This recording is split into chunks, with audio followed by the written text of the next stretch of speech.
First things first, वैसे आपको एक चीज़ बता दूं कि जो मेरी तरह हॉलीवुड मूवी और सीरीज़ के फ़ैन हैं उनको शायद ये ऑलरेडी पता होगा कि इस मूवी की जो पोस्टर है वो 100% कॉपीड है 2011 में I hit Hollywood series homeland से। अगर आपने उस सीरीज़ को नहीं देखा है तो ज़रूर देखिए, और सीज़न 1 तो डेफिनेटली देखिए, क्योंकि उसका सीज़न 1 भी आतंकवाद पर फोकस करता है और बताया जाता है कि कैसे एक सोल्जर को मैनिपुलेट करके उसे एक आतंकवादी बनाया जाता है। आतंकवाद ये सिर्फ इंडिया में नहीं, पूरे विश्व में सबसे बड़ा चिंता का विषय है। मगर एक बार जरा सोच कर देखिए, ये आतंकवादी आखिर है कौन? अब जाहिर सी बात है, ये कोई एलियन तो है नहीं, आपकी तरह और मेरी तरह ही दिखने वाले, सेम चमड़ी के, सेम खून के इंसान ही हैं। बट एक सिंपल सी चीज जो इन लोगों को आम लोगों से अलग कर देती है वो होती है इनकी सोच। एक ऐसी सोच जिनमें इन लोगों को मानने पर मजबूर कर दिया जाता है या कन्विंस कर लिया जाता है कि जिहाद के नाम पर या धर्म के नाम पर जो ये लोगों को मार रहे हैं वो सही है। अब किसी की सोच को कई तरीके से बदला जा सकता है, जिनमें से एक तरीके पर ये मूवी फोकस करती है, और वो ये कि मरने के बाद में आपको जन्नत नसीब होगी।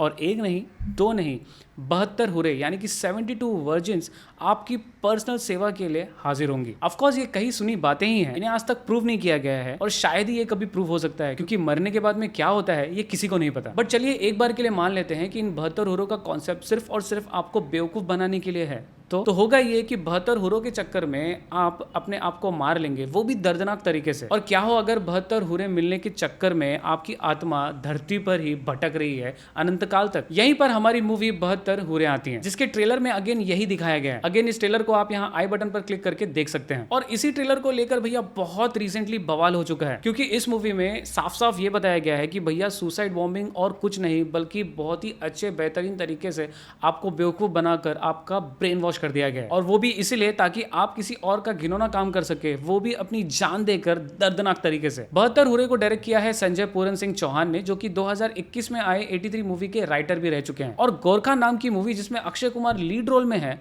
उसके डायरेक्टर भी यही होंगे। वैसे आपको बता दूं कि पब्लिक के लिए भले ही ये मूवी 7 जुलाई 2023 को रिलीज होने वाली है, यानी कि इंडिया में थिएटर्स में, मगर साल 2019 में ही इस मूवी ने बेस्ट डायरेक्शन का नेशनल अवार्ड भी जीत लिया था नेशनल फिल्म फेस्टिवल में। और फाइनली 4 साल के बाद में पता नहीं क्यों 2023 में इसे रिलीज किया जा रहा है पब्लिक के लिए। अब मूवी के पहले ट्रेलर तो बनता ही है ताकि लोग ट्रेलर देखे, ट्रेलर से इंप्रेस हो और थिएटर्स में जाके उसे देखें। मगर ट्रेलर तभी अप्रूव होता है जब सीबीएफसी यानी कि central board of film certification इसे अप्रूव करे। मगर सीबीएफसी ने इस ट्रेलर को सर्टिफिकेशन देने से मना कर दिया, ये कहकर कि भैया इस ट्रेलर में एक सीन है जहां पर एक लाश की कटी हुई पैर दिखाई गई है, इसे आपको निकालना पड़ेगा, तभी हम इस ट्रेलर को सर्टिफिकेशन दे सकते हैं। इतना ही नहीं, इसके अलावा और भी कई सारे रीजंस थे जिसकी वजह से इस ट्रेलर को सर्टिफिकेशन नहीं मिली। यानी कि कुरान को लेकर कुछ रेफरेंसेस हैं और एनिमल को लेकर भी कुछ चीजें हैं जिस पे आपत्ति जताई गई। ओए ये अजाब है हमारा, कुरान का अजाब, जिस पे हाथ रख के तूने कसम खाई कि तेरी जिंदगी का एक कोई मकसद होएगा जिहाद, ना तुझे अपनी जान अजीज होगी ना किसी और की।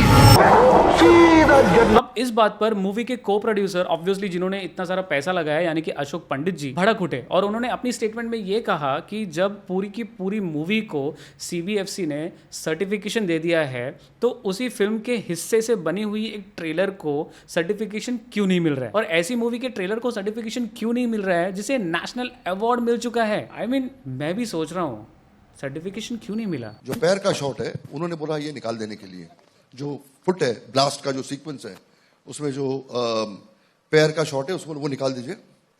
जो फिल्म में है आप विडंबना देखिए, जो फिल्म में है फिल्म में आपके लिए ओके है, आप सेंसर सर्टिफिकेट दे चुके हैं मुझे, लेकिन ट्रेलर में आपको नहीं चाहिए।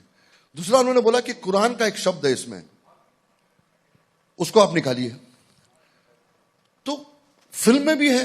एनीवेज, अशोक पंडित जी को सीबीएफसी के ट्रेलर को सर्टिफिकेशन नहीं देने का कोई फर्क ही नहीं पड़ा और उन्होंने इसका ट्रेलर डिजिटली रिलीज कर दिया। एंड कहना पड़ेगा मैंने ट्रेलर देखा, ट्रेलर काफी इंप्रेसिव है एंड आई एम 100% श्योर ये मूवी सुपर डुपर हिट होगी अगर ये थिएटर्स में रिलीज होगी, जो कि रिलीज होनी चाहिए क्योंकि मूवी को सर्टिफिकेशन ऑलरेडी मिल चुका है। और ट्रेलर देखने के बाद में मैं ये कह सकता हूँ कि ट्रेलर बहुत ही गजब था, बहुत ही बढ़िया था।